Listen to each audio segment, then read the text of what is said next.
Beautiful. Okay, so let's start the training by talking about what you as coaches will have in the room. And I'm just going to share my screen as we do this. So of course you'll have your usual client packet. This is the client-facing version of it. We try, when it comes to elevation material, to not have too much stuff in the client packet because we're trying to remove physical and metaphysical kind of boundaries from people. We want everybody alert and connected. But for this annual, there is a little bit of content. So you'll find in here that we have posed some of the primary questions and given people some space to narrate stuff. You will also find some of the key visuals in here. You can either draw these visuals yourself when we come to them, or you can reference them into the client packet. So the client packet has some content for you in here. You will also have your version with the coach notes or the cliff notes, or I call them a crib sheet, whatever you wish to have, where we've tried to consolidate essentially across almost a page or two of Word, what are the heartbeats of the session? So what do you need to do in advance? What are the key messages you need to land? And if there's any homework that needs to be set at the end of it, and for the annual, there really isn't at the moment, it gives you everything that you could need by each of the modules so that if you get a little lost, you can just have this with you at any time and just refer back to it. It's like your comfort blanket, your safety blanket as you're delivering. You will then also have your slide deck. Again, in the slide deck, all it actually has is some of the visuals. Again, if you wish to refer to it, that's fine. You'll also find in the notes page some of those cliff notes, those coach notes, again, so that you can refer to them. The client will not see that. It's for your comfort, for your use. So whatever you feel is appropriate. And then most importantly, you'll have the facilitator guide. And this is where we're going to spend our time today in the training. As Todd said in Miami, this is kind of next level because we have really gone to town. We have tried to think of almost every scenario we could to help you be able to feel confident in your facilitation of it. And when you encounter the facilitation guide, for those who perhaps haven't seen day one, you'll find that it is color coded and everything is split into 3 sections. So things that you see in blue are essentially giving you the rationale for every single exercise that we're going to run. So it explains why we're doing it and what we're trying to achieve. It gives you as the coach the context that you need. Then in green is we've given some suggested language and narrative that you can use with your clients. I said it last time and I'll keep saying it every time. Please do not slavishly follow it. It is there for you to take inspiration from. Please internalize it, find your own language, find what's authentic to you. But this gives you some themes, some ideas, and a basis for what you can use. And then finally, in orange is tips and suggestions to help you maximize the facilitation. So it might be things like what tonality to use, or it might be around when ideas and conversations dry up. What's a great prompt question to get people kind of furtive and energized and ideating again? Or it could be like, how do you set up the room? It's all the things that you need to be successful. So that's what the color coding means as we go through. So into the guide itself, we've put for your reference that there is 2 bits of preparation every client team needs to do ahead of this annual.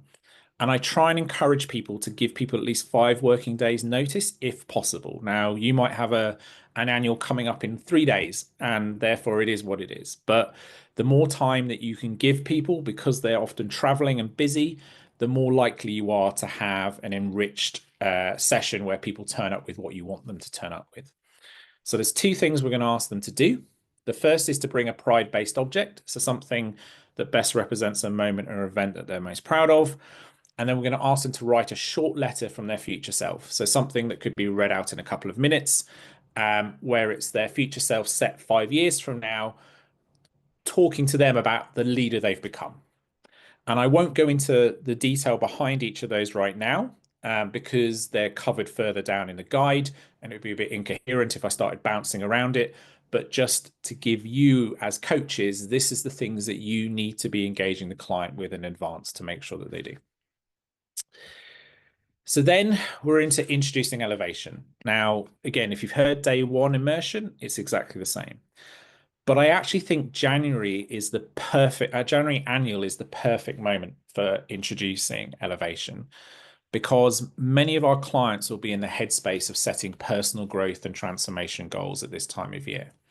So for us to turn up and start saying we're here to help you transform your personal and professional relationships, to raise your emotional intelligence, we are absolutely in the right headspace for where these people are at. And I would draw those connections. You know, it is the time of year where we're about renewal, about growth, about transformation. And in this module, we're trying to achieve two things. We're trying to land the power and impact of elevation as a concept and as a journey. And we're trying to help I guess, guide and make people present in the space. Transitioned into space is the word I was looking for, and be present. And for many of our clients, some of them will have done some of this work before. Many will have not. And those who have not done it before, it's a big ask. You're essentially asking them to let go of the neocortex, the prefrontal cortex, and kind of move back towards more of the limbic brain and almost exercise proverbial cognitive muscles that they may not have used before. And even if they are experienced, on top of everything that's going on, they will be encountering all of their life stresses, you know, clients bombarding them with calls, emails from staff and everything. So when they come in, they're going to be hyper stimulated. They're going to be all, you know, absolutely on edge. And we want them to go through a very human experience and be very present. So we need to be able to get them into that space. So when you land elevation, the first thing we want to do two things. The first is we want them to understand the emotional intimacy, the power of emotional intimacy and connection. That when we as a team feel a deep sense of mutual trust, alignment, a real bond, then we thrive. And one of the ways to quickly get people to understand what you're talking about is to ask them the questions it says here, to reflect on a time when they've had that emotional connection at work. Most people will have experienced something like this in a team at some point in the past. And when they dial into that in their mind, they're immediately back there and they start becoming effusive and enthusiastic about it. And they'll absolutely get what it is that you're trying to achieve, and they will want it. And for those people the small number of people who may not experienced it, they'll see the enthusiasm and the effusiveness in other people and go, yes, I want some of that. And it becomes a really quick way to get people to understand what you're trying to create with them. But there will always be some who see this as woo-woo, who are deeply cynical or analytical, and you have to land the business case for this. And I kind of referred to this on day one, a bit of a joke. You know, I said to Todd and Isaiah that, you know, high performing leadership teams, you know, organizations led by high performing leadership teams outperform those that are not. And they both looked at me and went, well, duh, isn't that obvious? And then I realized that there is a body of work around high performing teams, around high performing leadership teams. High performing leadership teams are characterized by having shared goals, mutual trust, robust accountability. They're adaptable, they're collaborative. Basically, everything we want to build into our client teams, if they start to operate like that, they outperform organizations that are led by teams that aren't like that, in simple terms. And on every conceivable metric, it's always higher when it's high performing teams. I'll give them some examples there. What I will say is if you're going into an organization where there, you know, it's a specific sector or a specific business model where there is a killer metric, if you're, I don't know, if you're going to consumer insurance industry, it's all about conversion rates because they're pitifully low. You will be able to find a data point with a quick Google or a quick ChatGPT that supports how this type of operation outperforms those that don't, because it's such an advanced body of work. So always try and find the killer metric that will most resonate with your client team. So once we've landed it, we then want to say, right, we're now switching gears. We're now going to start the journey that we're going to go on. And it's about becoming the best version of ourselves, that we are going to transform relationships personally and professionally, that we are going to raise emotional intelligence, but essentially we're going to become the team that we dream to become. Now, in some organizations or some places I've seen people do work, everyone goes, yay, big clap, high five, and they get into the content. But there's actually some stuff that we need to do that's really important first. And the first is, and I went to town on this on day one, I'll try and keep it simpler for now, but it's around confidentiality, consent, and support. So the type of work we're going to be doing is deeply personal. And there will be times where people share things that perhaps they surprise themselves that they weren't even necessarily thinking they were going to share. And it can be deeply, deeply personal. And even sometimes it's a little bit of trauma that they're sharing. So most people will say, whatever happens in this room stays in this room, etc. That is de minimis, or the minimum level of confidentiality. Just because somebody raises something in that room does not mean that you have, let's say me and Todd are in the team and I raise something, or Todd raises something, shall we say, doesn't mean that I now have the right later to raise that with him, because it might be something deeply unsettling for him. He felt right to share it in that moment, but not necessarily going forward. So you need to get not just confidentiality, but consent about what can be shared. And it is really important as facilitators of the duty of care that we do that. So you want to make sure everyone is aligned on what can get shared. The second thing is then support. I said last time on day one, I've had one instance where somebody did go into their trauma. They're almost reliving it. And you need to know in advance what support can be provided from like a mental health perspective to people. Most organizations will have employee assistance programs. Some will have private mental health support. Some may even just have a HR person that has access to all the pathways that people can access. You just need to know how to access that in the odd event that something might happen. It's a bit like when you shouldn't panic about it. It's a bit like when you learn where the fire exits are and the other bits and pieces are. You just need to know this stuff just in case. You are not a professional therapist, psychologist, psychiatrist. You shouldn't try and solve these things. If it ever happens, you just need to know how to route people. So you've done the confidentiality, consent. You're an aware facilitator who knows how to access support. We now want to transition them into the space. And we're going to do a breathing exercise. And in fact, we're going to do a breathing exercise every single time we do elevation. And you're going to feel very silly when you do it for the first time. And by the fourth or fifth time, you really won't care.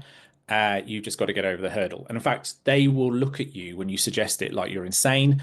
They will squirm. And when they do, just blow straight past it. Do not allow it to like throw you for 1 second.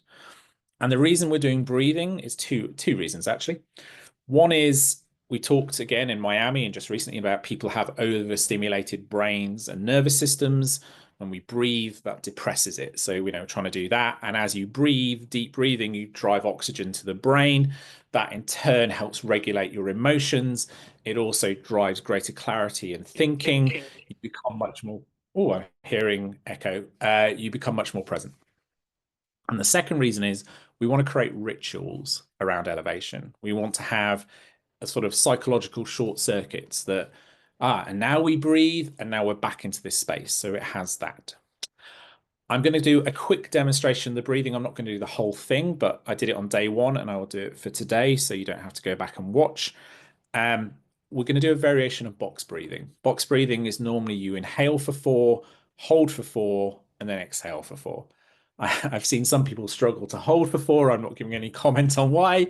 So we're keeping this really basic. So we're going to inhale for 4, hold, exhale for 4. So I'll just do a very quick demo and we're going to do that 4 times. So what I invite people to do is I invite people to sit down. I ask them to have a really upright posture. One of the things I suggest is imagine you've got a rope at the top of your head and you just pull that up and it immediately makes everybody sort of to sit up. Feet are planted on the ground. I encourage people to relax their hands, usually make a small fist and put them on their knees. And of course, then they close their eyes. And you give them sort of 2 or 3 seconds to settle. And then you take your tonality down, you slow the pace down of your voice, so you're just bringing them down. And then you say, and now we'll begin. And then it's inhale, 2, 3, 4, hold.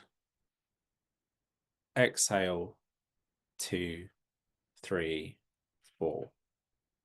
Inhale, 2, and so on. And you do that 4 times. And at the end, don't just go, right, guys, everyone lights, eyes open, all the rest of it, because you'll just shock them and totally ruin what you've just done. You give them a few seconds just to pause with their eyes closed, and then you get them to slowly open their eyes. Now, when they do that, they'll look around at each other and feel a bit silly, a bit sheepish, and da da da da da da. But don't worry, just keep the confidence and just say, like, ask them, how did that feel and what did they notice? And some people will say, I feel a bit silly. Some will say, I heard the aircon in the background or people chattering. But actually, what people will quickly get to is, I just feel calmer. I feel better. I feel more present. And they will generally feel good about it. And that's essentially what we're trying to get to. What I will say is, make sure when you finish that you absolutely thank them for doing it, because they've just done something that is a bit silly. It is very vulnerable. And the more that you acknowledge that they gave you the privilege of trust to be able to do it, the more they're going to be willing to share next time. So we're trying to create a virtuous circle in their mind of being vulnerable and trying new things, and going out of my comfort zone is a really, really good thing to do. And that we will keep doing it together, because the more they do it, the better it will be. So that gets us through the introduction. Then we're into a deeper bond. And this is kind of the first real exercise. And this is the one around bringing the object. And it's amazing the amount of times I go to leadership teams and I hear people say, I really don't get on with that person because I just don't understand them. They've got a completely different style. The things that they go on about, I don't really relate to, etc., etc. And then what you realize is their perceptions are all very surface. And that when you invite people to think about what they're most proud of, they're always human stories. It's never like, oh, this amazing quarter I had last year. It's always something that they did in service of the world. And there are three themes that always emerge when people talk about what they're most proud of. And it is family, community, and service. That is culturally universal. It happens all over the world. In the US, you have faith as a powerful fourth one. So that often comes up in the US, but it's sort of 3 or 4, depending on how you look at it. And when they realize that that person that they didn't really understand or relate to shares that common bond around serving communities, it becomes really powerful. And that's why it's called a deeper bond. It's about unifying around things below the surface that make them realize that they are actually one people, one team, and more unites them than divides them. So when you introduce it very quickly in the first 1 or 2 opening sentences, make sure, and I'm sure you've brought your object. Actually, most people will bring an object in this exercise, but sometimes you'll see people squirm, look uncomfortable. They'll be looking around. They haven't brought their object. In that instance, just make a slight half-hearted joke. If you haven't brought your object, why don't you get your phone out and quickly look for a picture now? And we want them to do that for 2 reasons. One, because otherwise they're going to spend the rest of the time panicking slightly. What do I do? And feeling like an outsider. But secondly, we want them to be looking while you're talking, not whilst other people are talking and sharing their objects. A thing I should say is whenever I do this, the most important thing in the session is who goes first. And you want someone with high EQ to go first, someone you think will go deep. On day 1, you're almost using the sessions, like the opening sessions, to try and judge who do you think might be that person. Because this is an annual, you know your client. So I will often approach people before the session who I basically sidle up to somebody who I trust, who I think will do it. And I invite them to go first, and I give them a bit of extra instruction about what does going deep really look like. Because when they go, everybody else, they set the tone and everybody else follows suit. And that's really important. And I've seen people change in what they're going to say, including a CEO who went, wow, I didn't expect everyone to share that amount of information. Let me share something else. So you're going to say to people, look, this is not time for your Churchillian speech. It's only 2 minutes. You're going to select the person that goes first. Before you kick off, remind again, this is one of the exercises where people can overshare and perhaps go deeper than they expect, to remind people of the confidentiality, and then invite the first person to share. And of course, you've got a time management responsibility here, but there are 2 other things that you are doing as you go through this exercise. The first is you are managing the emotion in the room. People will cry. People always cry in this exercise, and that's absolutely fine. I often bring a box of tissues with me so I can, showing some forethought that I'm going to be looking after you through this process, but you want to be managing that. But the second thing you want to be doing is taking notes, and you can either do that explicitly on a board or in your notebook. You're trying to capture headlines and key themes, because this is all about thematics. So you want to kind of capture all those things down. Um, and then people are talking, etc., etc. And when they finish, make sure you do two things. That one, you thank them and celebrate them. So I always go, that was beautiful, or that was wonderful, or that was inspirational. Make them feel good for sharing. We're trying to keep people wanting to share. And then secondly, say what you took from it or what you heard, because we're trying to role model for others active listening. We're trying to role model the very characteristics that we want this team to engender. And we want that person to feel heard. So I always say, this is what I took from it and how beautiful I thought that was. And then I thank them again. And then I let that person then take, say, uh, who can go next. And I usually make a joke about pick someone you love or loathe, and we'll try and guess why you chose them, or it's a gift and a curse, and everyone has a quick chuckle, and off we go, and off we go, and it goes round and round and round. At the end, thank them again. If anything has happened if you're the very, very unlucky person that has struck gold and had a traumatic moment, make sure you provide some advice, take that person to the side and say, this is how you can access support. But really, we're getting then into consolidation. And there are always three questions, as you can see here, that I pose to people. What moments stood out to you? What are any surprises or moments of inspiration? And did any themes emerge that connect us as a team? Now, we care about the last one, but the team will want to talk about 1 and 2, particularly 2. And you need to give them a couple of minutes to do that. That's their chance to celebrate their team members and go, wow, I never knew you did that. And you lead that charity. Can I be a part of it? It's a hugely bonding moment, and you have to give them that time. But after a couple of minutes, we need to pivot them to the story around thematics. And normally people will just get it. And sometimes I think it was Isaiah saying, like, he ran this once, and they came up with themes that he personally hadn't seen, but they all saw it and they were all really happy. And that's great. It doesn't matter. It's not about you as a facilitator feeling like you're like king of the world. You're like, you absolutely nailed it. It's whatever value they need to get from it. But it's a chance for bonding, and you have already know what the answer will be to some degree. Obviously you have to use their language, but it's family, community service, and probably faith, given we're in the US. So you go through that and people will feel really freaking positive. They will be glowing at the end of it. In fact, I would put money that at the end of the annual, when you talk to the team afterwards and say, what was the most powerful thing or the best part of the day, this will be right up there, if not number one. It is such an impactful exercise to run. And for you, as you close it out, again, thank them again. But just to say, look, this has set the foundations. And because this is an annual, this is the perfect foundation for the year. You've come together in a way that you could never have possibly imagined. And just think about how you're going to seize this year with this level of connectivity and community. So you do the closeout, and then we haven't put a bio break in at this stage yet, but you'll have been running a whole annual, so you need to make a judgment call. I would suggest you don't do the break here. You do the next exercise and then do a break, but you'll be able to judge it. So then the next exercise, and now we're finally off day one content, is the relationship energy traps, as we call it. And this is the premise that we all hold suboptimal relationships. Some of them might be around, a collective, how we manage collectively relationships in a given context. We might have some sort of imposter syndrome, or it might be a specific relationship, like with, say, your boss, and it inhabits our personal life as well as our professional life. This is why this is such a powerful exercise, because we're not just dealing with the client team, we're helping unlock people's relationships. But we all hold these suboptimal relationships that really consume huge amounts of friction and energy and don't allow us to have the quality of relationship that we like. And essentially, it's not just that there's a challenge, it's that there is both a cost to holding this suboptimal thing, but there's a payoff.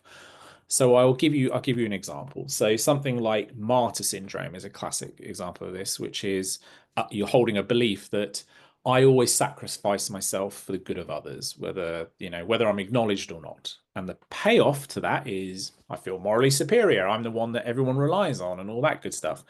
And the cost is this endless exhaustion because you're having to always put yourself first. Often there's a level of resentment, like, why doesn't anyone else do it? And why am I not being acknowledged? But because the payoff is strong enough, we never let it go. and it drags down us, and it drags down the quality and the intimacy of our relationships. Another one for your boss is often, I need their approval.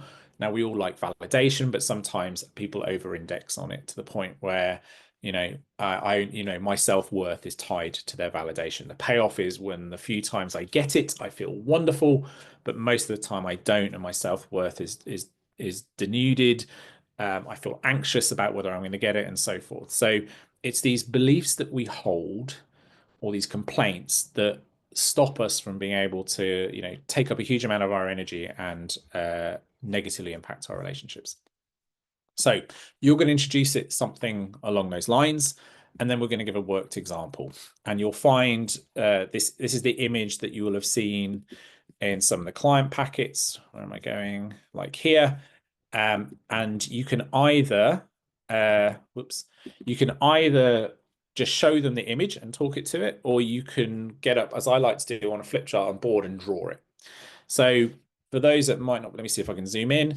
The trap that we're going to use as an example is, I always end up doing more work than anyone else. It's that sense of, I'm the person that gets stuff done around here. I'm always in first. I always leave last. I take work home with me, and I feel superior as a result. And I'm like the high performer of the team, and I'm in control.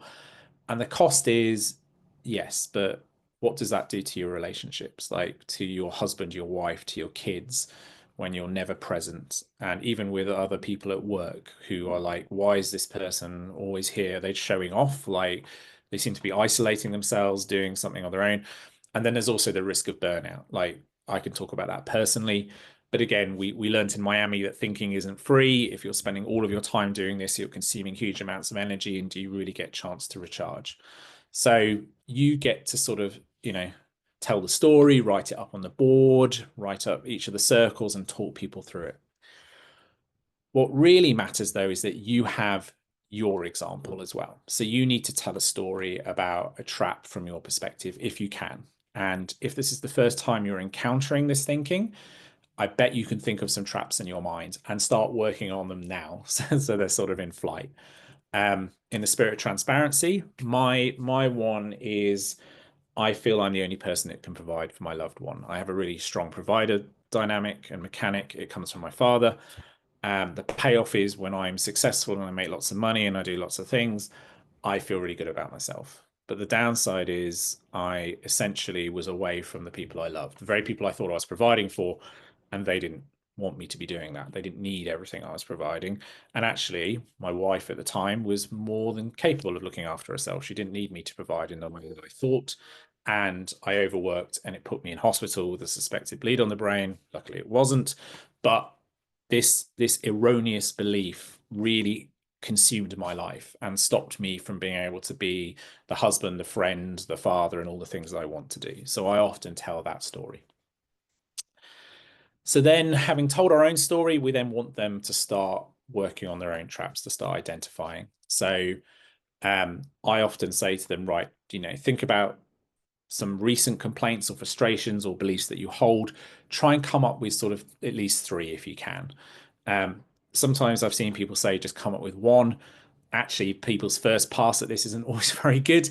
So you at least want a handful of things. And also, we want them to have some, not just solve one of them. We want a sort of momentum to be created, that they keep working on it. You only need to give them 2 to 3 minutes to think about it. Usually one will come to mind immediately. The challenge sometimes you get with this is, someone only literally writes down the trap. Like, I have a provider mechanic. Just tell them that they have to write down the trap, the payoff, and the cost. There's like 3 bullets for every one that they come up with. And then we get them to share. Now, if the group is only like 3 people, you can get them to share all 3. If it's 8 to 10, just get them to share the most powerful one. Another option is, if people feel really uncomfortable, you can actually just ask some of the group to share. It doesn't matter really, but it's best if you can get everybody to share something. And then sometimes what you'll find is that, because, especially if you're going to an engineering organization, there's often a singular archetype of leadership style. You might see the same thing come up amongst everybody. And then you, as not just a coach, but a business coach, might be thinking, actually, this is a broader cultural issue, and might be something worth raising with the founder/CEO on the side of, is perhaps this something you need to tackle more broadly than just at a trap level. So capture what they say, any key themes, etc. And then we want to get into releasing. Now, where I've seen this done before, I've seen people go straight to action.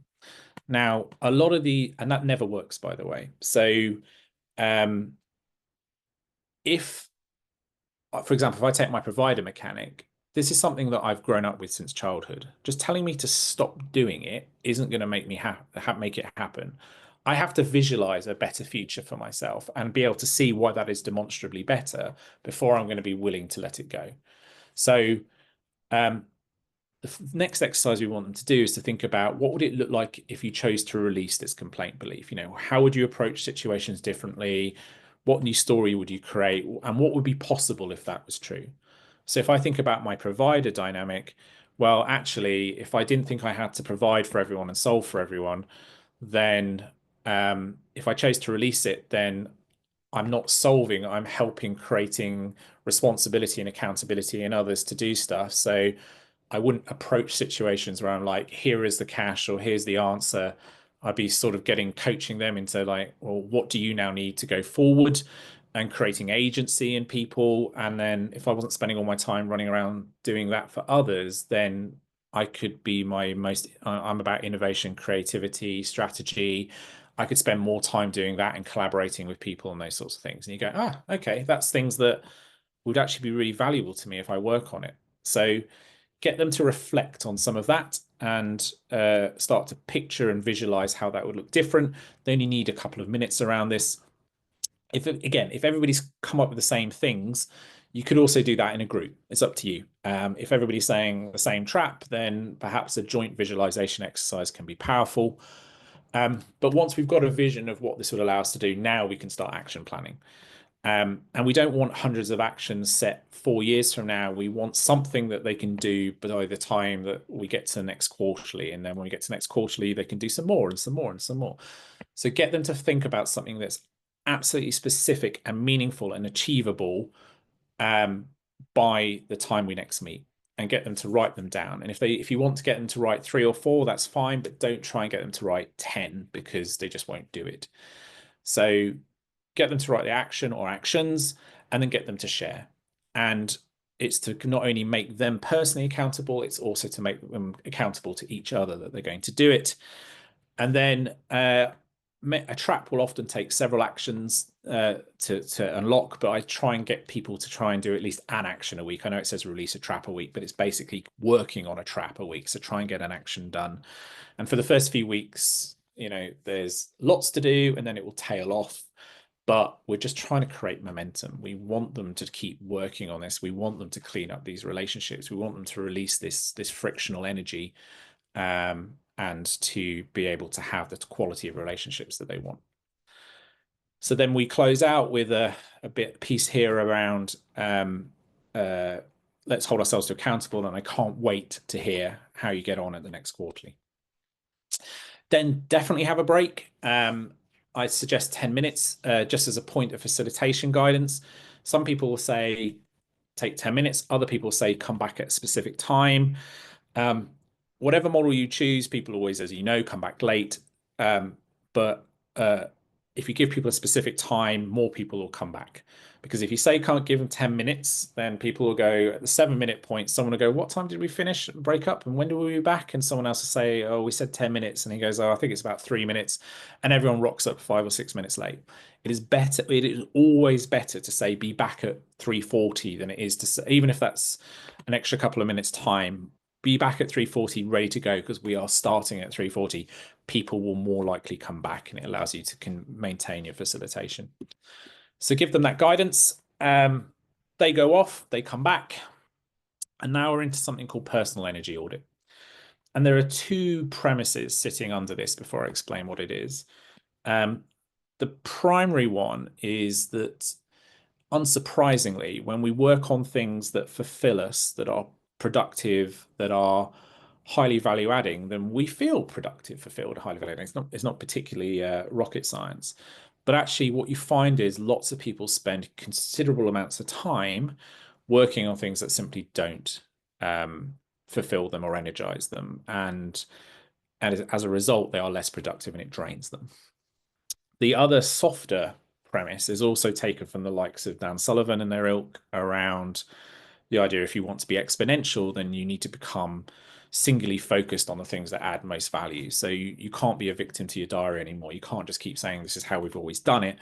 Actually, you have to shed things to be able to become the version of yourself you need to achieve. So those two sorts of things are playing.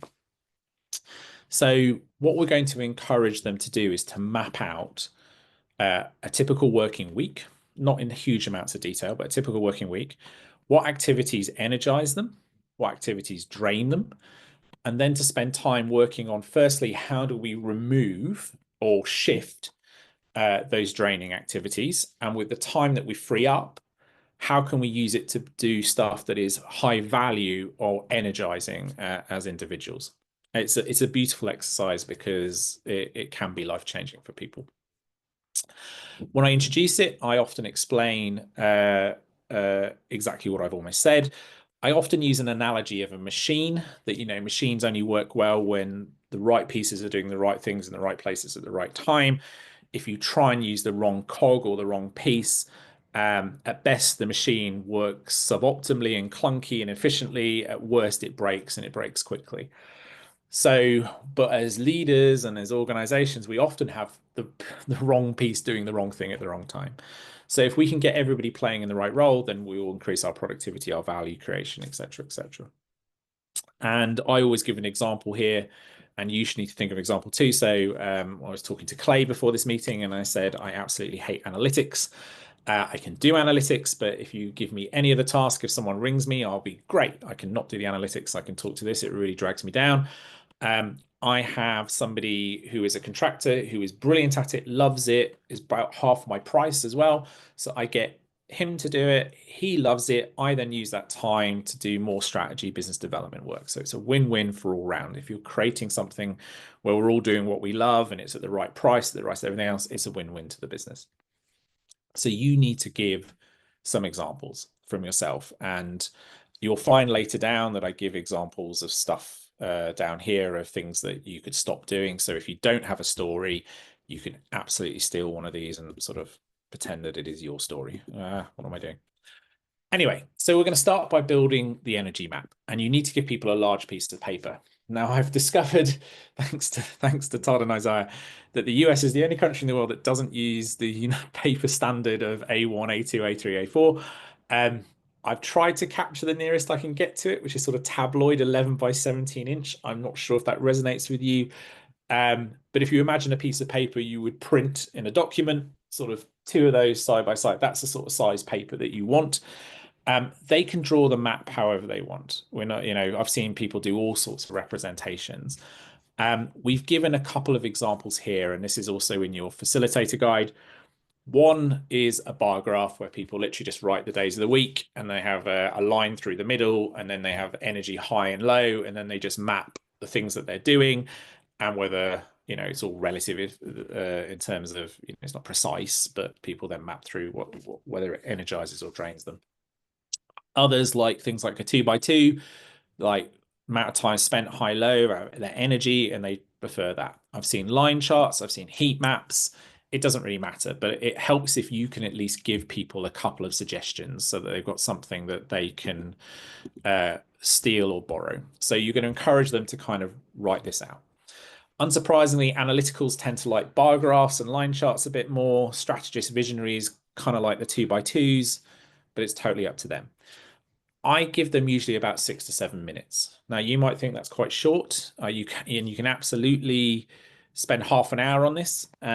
But from a Pareto perspective, most of the value happens in that time.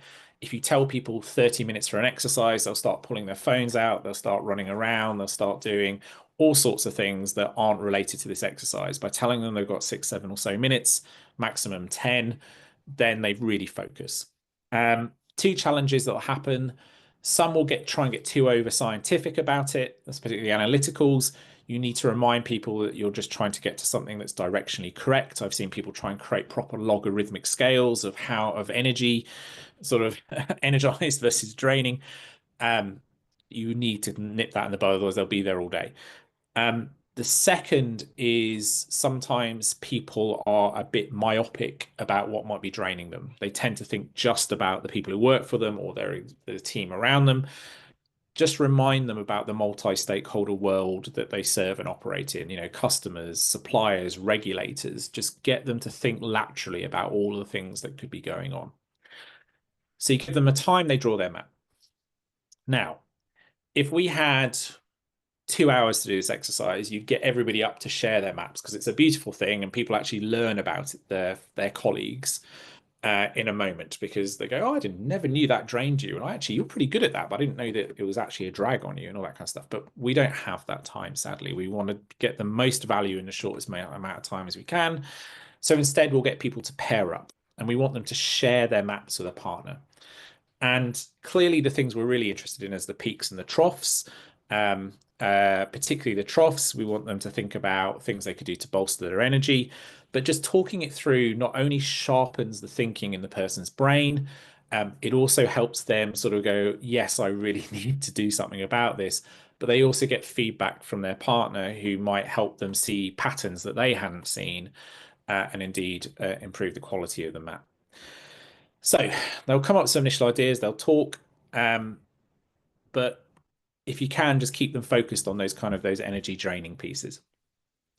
Now, once they're done, we want to get really concrete about what it is that they can now do to get rid of those draining activities. And we're going to introduce what I call the SAD framework, or what we call the SAD framework. I really like that as an acronym because you're getting rid of things that make you sad, which sounds lovely, doesn't it? And it's basically 3 levers. It's stop, automate, and delegate. And they have to happen in that order. You don't, for example, try and automate or delegate something that should simply be stopped. So the first is, as we say, is stop. What are those nugatory activities they might be doing? A great example of this is people going to meetings where they're not a decision maker, they have no accountability, and they don't even have responsibility for something that happens. They're there because people invite them as a senior leader, or they just like having them in the room, right? That's an example of something you can just stop. Automate anything that is routine, repetitive, and particularly if it's high volume. These are things we either want to automate with technology or process. Again, things like expenses is great for this. People spend hours filling out the damn things, and now there's an app and you can take a photo and it kind of scans it in and puts it straight through into authorization, whatever it is, these types of things. And then delegate is not just to an employee, it could also be a contractor, a supplier, a vendor. Again, just make them think laterally. I then give them 10 minutes to do this because I really want them to sink into all the different ways that they could actually do this work. You also find that after about 4 or 5 minutes, when you give them 10 minutes, someone will start asking, well, does this, when you said delegate, do you think this counts as delegation? Or somebody else will say, folks, I'm really struggling. I need to get rid of this. Any ideas? And then we'll almost break out into a mini focus group and solve for it together. And that's great. So give them some time. I've given, as I said earlier, which you can either steal as your own stories or use as examples of people. Some examples of different types of stop, automate, delegate type stuff. If you've got ones of your own, even better, because it comes from the heart. And then once they've finished that, again, it would be beautiful if we could spend time just going through it all and again, looking for consistencies and areas where there might actually be a collective need to invest. This is about helping them individually rather than organizationally solve for what's going on. I then ask them to then spend another 5 minutes thinking about how many working hours per week they would save by the categories of stopping, automating, and delegating. And again, please tell people it's rough order of magnitude. This is not something where they need to get down to the minute or something. And whilst they're thinking about that, I would encourage you to be up at a whiteboard or a flip chart drawing a table. And across the top, you want to write name, stop, automate, delegate in total. And then down the left, you want to have the names of the team and a grand total. Now, if you've managed to carve out some time, it's really good when you get to the end to ask them not just to shout out how many hours they've saved by each category. You could maybe get them to suggest some of the levers that they're pulling, because you might find some interesting themes emerge. Like all of you are saying that if we could just stop completing having to enter the same data into 17 different systems, that would be great. Because then you might go, that sounds like there might be a system investment here. But for time, we probably just are going to get the hours shouted out, because what we want to see is when we then total them all up, how many working hours a week that team is working on activities that drain them. And if it's a small team, it might be low 10 hours of time. And if it's a big team, it could be low hundreds. But if it's in the sort of 40 to 50 hour mark, then you've essentially got the equivalent of one person's working week's worth of time that is draining on that team. And that's horrendous. It's probably like a day a week for everybody. And that, when I show that, I always just pause for a minute and just let it sink in, because it is always an aha moment, a surprise. They probably still in their hearts think they're quite a high performing team, and then they realize just how much time they're spending that could be better spent somewhere else. So they have that aha moment. You get them to share all of that. And now it's into, okay, so the fun part. You've now, Sarah, you've identified 9 hours. Ranjit, you've identified 6. David, you've identified 10. How do you want to use that time in a way that is far more value adding? And what value will that add to the business? And I guarantee you, people will have an explosion of ideas. In fact, they'll come up with more ideas than they probably have allocated time for. So you don't have to give them more than just a few minutes, and get them to jot all those things down and what the benefit is. People often forget to write down what the benefit is. That's not a problem. We have a catch up, like a mop up question later, to be able to make sure that we capture that as well. Then get them to share individually, capture all that up onto the board. Again, look for commonalities where possible. This is about you adding more value back as a coach. If they're all saying, I'm going to set direction more, you might go, great, they want to lead, they want to set direction. But actually, should everybody be running around setting direction, or does that actually mean perhaps their strategy is not very clear? And that might be you as a coach just adding a little bit more value back to them, recognizing, well, if you all feel the need to set direction, have we really, does that mean we've got a capability gap in our people, that they're not autonomous, or they don't have that, you don't really understand? Or is it because we're not particularly clear? So even good things often have a flip side, and this is where you can add more value back to people. So once they've got all that up, and your goal is not to challenge them or say whether that's right or wrong, it's just to capture it. What's really nice is you've got 2 flip charts, you've captured something like the draining stuff, and now you've got the positive stuff. It's to almost then get them to internalize that. And I always put a couple of questions. One's really important, and the second is the kind of the mop-up question. The first is, look, if you could make the switch from here to here, from this draining to all this positive, what difference would that make to you? And you usually get answers like, it would make me want to come into work on Monday. You'll hear things like, this would allow me to do the things that I think I was actually hired to do. Some will be quite specific. If I had this additional time, I would probably be able to convert 1 more customer a week. You'll get really stuff like this. It's absolutely core to the business. And then what benefits would it give to the business if no one's really answering that? And again, get them to think about that. And then I always just have a quick short facilitation session around this. So as I say, just drawing all of that out. Now, one quick side note, if somebody comes up with something, or multiple people come up with something that you hear that is significant, like we need a new CRM or new HRIS, this isn't something you just go, yeah, let's do that. Obviously, it has to be a business case, an investment case. You don't want to let it go either. So what you need to make sure is that somebody is nominated to take a lead on it, to go off and explore the potential for it. Now, if it's a HRIS, you'd hope the HR director would naturally take it. If it's something that falls through the cracks, then invite the founder or the CEO, whoever is the decision maker in the room, to decide who that is, and then it gets captured in the software, and off we go. So then the final step is then to get them to basically to take action.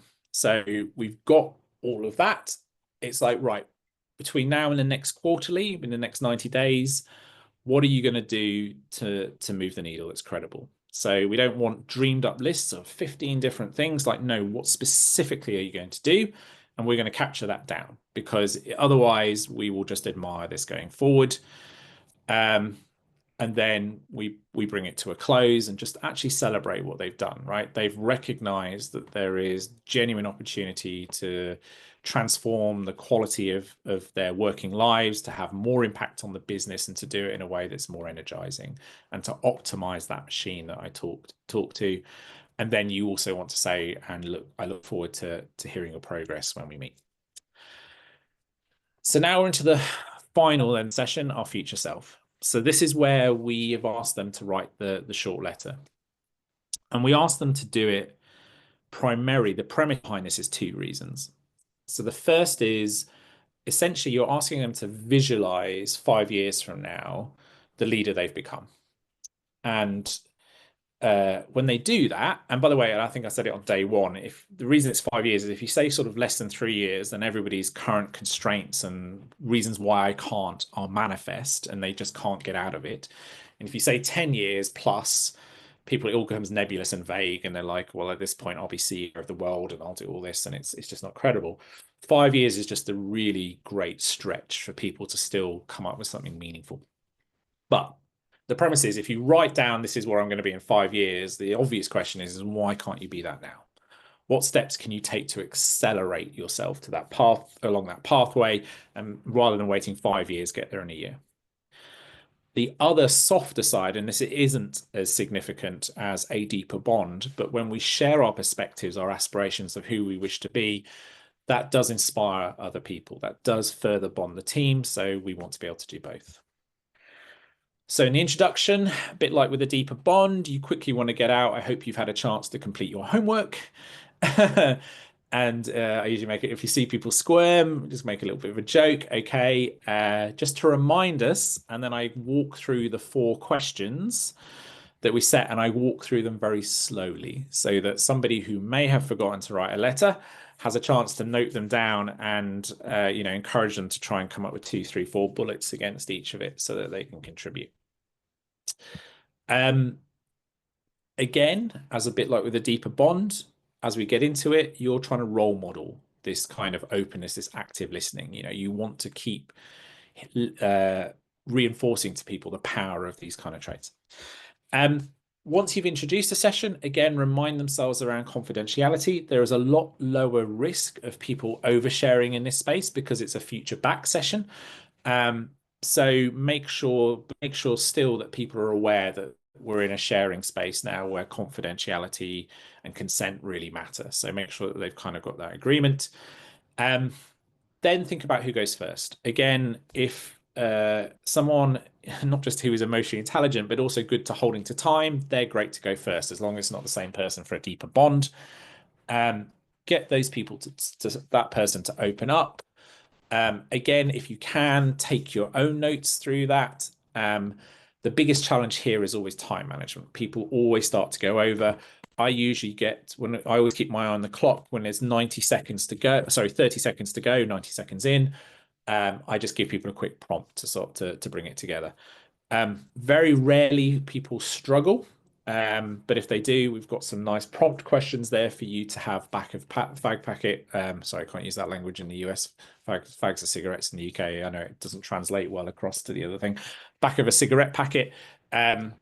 So you can have those as you use it. When people are talking, obviously manage time at the end, exactly like a deeper bond. Thank them for the contribution and reflect back to them some of the things that you heard.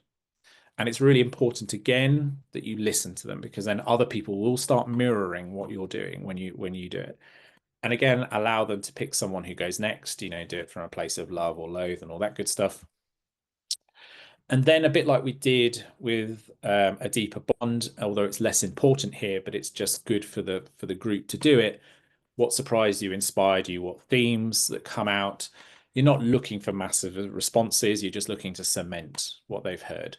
Again, this is really an individual exercise, not a collective exercise in the same way that a deeper bond is. So then once they've done that, this is where you go, great. So if this is who you wish to become, why are you going to wait to become that person? Like, let's get on with it right now. And the temptation is, when you see this done, if HR ever gets hold of you and makes you write your leadership development roadmap, is you get all these kind of milestones out for the next few years. And then someone asks you 2 years later, what did you do about it? And everyone was, well, it's still on the shelf. It's a very pretty PowerPoint. Nobody does anything. We're trying to create commitment momentum. So whether you want to do it as 1 action or maybe 3 actions or 5 actions, no more than that, get people to start to say, by the next time we meet, what will you have achieved? It has to be something tangible. It has to be something meaningful.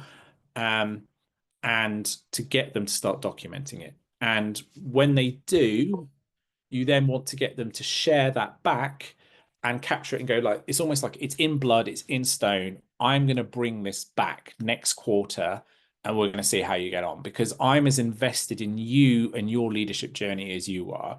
This is your chance to short circuit the next 5 years into a year or two.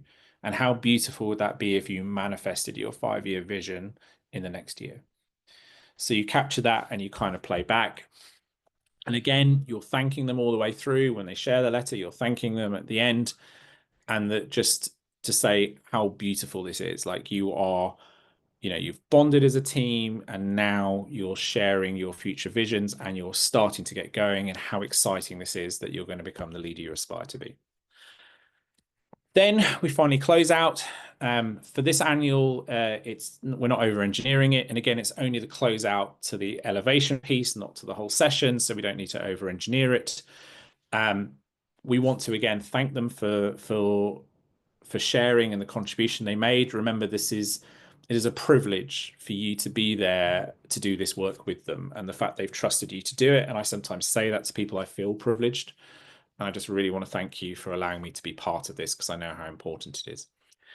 We then want them to get their reflections and what stands out for them. This is really important because you're trying to cement the experience more than anything else. It's less about, well, I really learned this particular technical skill or whatever. It's about cementing the feeling.